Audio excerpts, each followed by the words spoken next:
Awesome, thank you. I want to invite Imani Hilmer to the stage.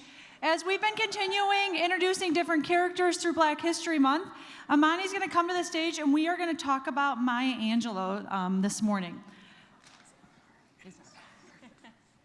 The mic is on. So, Imani and I have been talking the last few days of just the influence of Maya Angelou to her life, to her family's life. So Imani and I are going to talk through a few questions.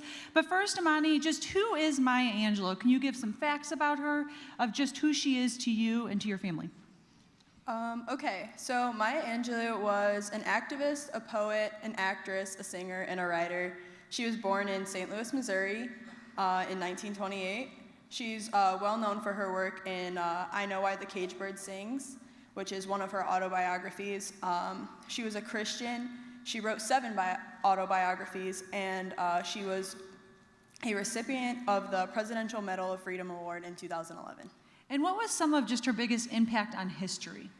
Well, she advocated for women, Black culture, and just culture in general during the Civil Rights Movement, and she worked alongside Martin Luther King Jr. and also wrote some of speeches for Malcolm X. And I know she's had a big impact on your family. Can you share a little bit about that as just the impact on your family or just specifically on you? Yeah, so our family saying is based off of one of her poems, Still I Rise, and so every day it's on my door, it's in my dad's room, it's also just all posted around our house, just Still I Rise. And so that's something that's really impactful on my family, and it kind of just reminds us that there's a struggle daily, but we have to have hope and rise up each day.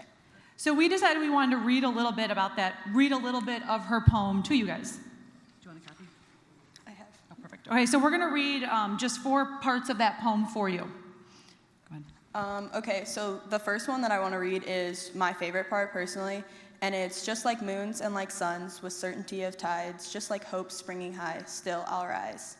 And that's just super impactful to me because I know that there's going to be tides in our lives where like it gets hard, but you have to have hope and hope in God, and you will rise up above those tides. And the next part, did you want to see me broken, bowed head and lowered eyes, shoulders falling down like teardrops, weakened by my soulful cries? And then kind of going along with that, it says, you may shoot me with your words, you may cut me with your eyes, you may kill me with your hatefulness, but still like air I'll rise. And just those words in that poem are so encouraging, like you cannot bring her down, and that's been so impactful for me. It's just something that I want to live by and just have hope for each day. What are some challenges you have faced with that? Just being biracial has kind of been hard throughout my life. I was bullied for 5 years, and just because of my race, because you're not exactly Black enough and you're not white enough, it's kind of a weird like middle ground, I guess. And before I got here, I didn't really know where I fit in. And so like now, knowing that this community kind of welcomed me as a biracial person has been super cool to see how God has worked in my life and my image to be impactful here.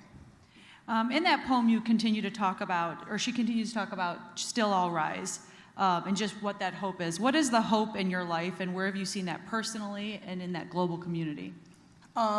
Recently, I got to travel to the Dominican, and I got to see my hope in God, but also God is community, and that hope carrying around in me, and now I can see it not just here, but when you go somewhere else, it's even more like impactful because you get to see him working and building his kingdom in other places too.